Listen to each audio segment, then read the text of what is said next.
my God. Oh my God, see, as Courage's mom just showed up and he's walking, wondering who it is. He now saw that it was his mom. He was scared. He was frantic. He was shaking. Oh my God, you're welcome to Bliss TV. Can you see what I'm seeing? Please, before we continue, can you just give this video a like and let's get into it. Look at it. Can you see how Courage's mom is here, showing up in his dreams? And he is frantic. He is fearful. And she told him, she came to warn him that if he doesn't do what is right, she's not going to give him peace in his life. That if he doesn't give her rest as he is gone, she is not also going to give him peace as he is alive. That even the air he's breathing will choke him. See, as he began to run, as he looked at his mother's face, he ran away and just woke up from the dream. Wow! So it was all a dream.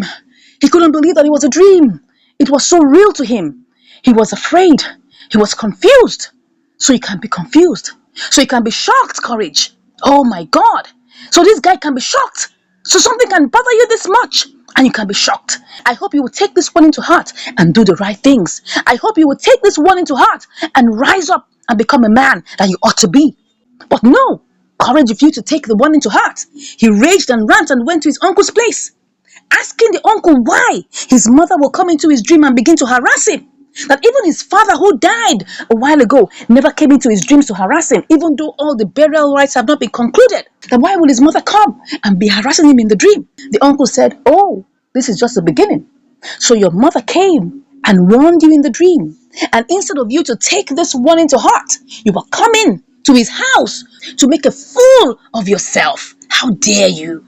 He now looked at his uncle and began to warn his uncle that the elders should not get close to him, should not play with him, that he is Courage, that nobody messes with him, that nobody comes to harass him or terrorize him because he is Courage and he will not take any of this nonsense from them.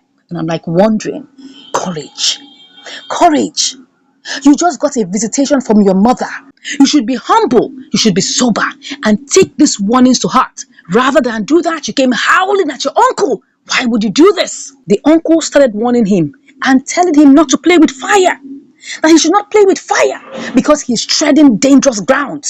He is treading dangerous ground. That rather he should take time, listen to the warning and follow suit and do the right things. No, Courage would not listen. But Courage would rather brag and tell his uncle to his face that he will not take any nonsense from anybody. That he will not allow anyone harass him. He was now giving his uncle some very funny proverbs, trying to make a point. His uncle was giving him his own proverbs, and that was how they were just giving themselves proverbs. And before you know it, the uncle stopped and went his way. Courage, listen to what your uncle is saying. Listen to what your uncle is saying. You are playing with fire. You are treading on dangerous grounds. This is the time for you to do a rethink. Take a look at your life. Become humble and sober. Retrace your steps. And I hope all will be well with you. Here we see Mona coming into the house. After their initial meeting that they had with the elders, remember that he was busy bragging that he could buy up all of them. And here we see Courage running after her, already annoyed, upset, and wondering why the elders will be speaking anyhow to him. Mona was just looking at him. Mona was just looking at him and wondering that what nonsense is coming out of his mouth. She came back and said, why would you start talking like this? That they did not see how the elders shamed her and called her an ordinary outsider. They couldn't even accord her the respect as being his wife. That he better go and do what he needs to do to make her acknowledged and recognized as a wife. Courage now looked at her and said, you don't need their validation to be called my wife. You are already my wife. And she said, no, that he better go back and do all he needs to do to make sure she's accorded the rightful respect as his wife.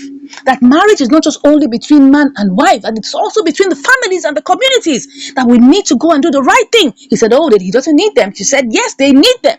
Mona now told him that he has to go back and do everything that is necessary to be done so that she will be accorded her respect as his wife. Courage now told her to put that aside, that the most important thing is to make sure that the burial of his mother is a success. She now looked at him with a stern face and said, every time he talks about the burial of his mother, that he talks without thinking, and he talks so silly and so unintelligently. And I'm like, Mona, you have come again with the way you talk to your husband. She now looked at him and turned around and said, oh, she wishes she could turn back the hands of time, because right now she has made the big mistake of her life by marrying him. She now went upstairs in anger as Courage was calling out to her. She told him not to talk to her. Wow. Muna is really upset and Courage is wondering why all of this is happening. So here we see them in the middle of the night and Courage's phone is ringing. But Courage wasn't ready to pick up the phone. Eventually when he picked up the phone, his face was in shock. His face was in shock and he was full of fright. Listen to what they just told him right now. He just got a call that his warehouse was on fire. He was so shocked, confused, he didn't know what to do. Pandemonium everywhere, looking for his car keys. I'm like, wow, Courage, you can be in this kind of shock? You can be confused. I thought you were the courageous billions. I thought you were the courageous billions that had everything in place. He was so confused looking for his car keys, and before he knew it, he was on his way. His wife was wondering what was going on. She put her hand on the head and she was just wondering. And here we see Courage and Andy coming into the house in the morning. After coming from the scene of the event, oh, we see him looking so downcast, looking so perplexed, looking so worried. Andy is busy comforting him and he's busy crying. As his wife comes to him asking him that is it true? He said, oh, that he's lost everything. And the entire warehouse was all burnt to the ground. And he has billions of goods inside of that place. All his billions are burnt to the ground. Oh, Courage, so you can cry. Courage, so you can cry. I never knew you could cry. This is just the beginning. This is the beginning of your calamities. He is crying. They're busy comforting him. They're busy comforting him. Even his wife is comforting him. And he now touched him and told him that he should please listen to what he has to say. That he knows he's going through a lot of pain right now. But he needs to go and do what the elders have said. That this may just be the reason why all these things are coming upon him. He now looked at Andy and he said, are you trying to connect these fire incidents with what has been happening? He said, yes. And that if he wants to keep the rest of his fortunes, if he still wants to save his fortunes, that he better arise and go and do the right thing.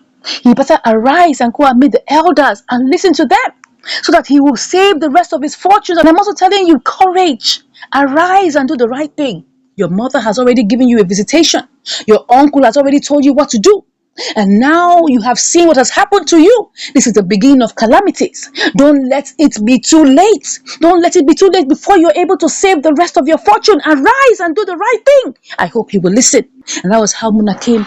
And before you know it, he sat on the floor and was crying. He was crying. They were busy comforting him. They were busy petting him. And he was still talking about his billions. His billions. His billions. I told you that money will shame you. That this money you are putting your trust in will one day shame you. Has it not come to pass? Has it not come to pass that your money now has shamed you? Before you lose everything, arise and do the right thing. My people, what do you think? What do you think about this, my people? Can you see that the beginning of the end has come to Courage? I hope this teaches him a lesson. I hope he will arise out of this and go and do the right thing. What do you think, my people? Please drop your own comments inside of the comment section. I'd like to hear from you. And if you haven't liked this video up to this point, please go ahead and do so. And if you would not mind, please go ahead and subscribe. It would be nice to have you on board. I hope we have learned from this particular episode that money is not everything. That the honor and respect we give to our parents is very, very important, because if you despise your mother and you despise your father, one day the end will come. One day you will end up as sorrowful, just as Courage is right now sorrowful. I hope he listens, I hope he arises, and I hope he does what is right. Thank you once again for watching, and I'll see you in the next one. Take care.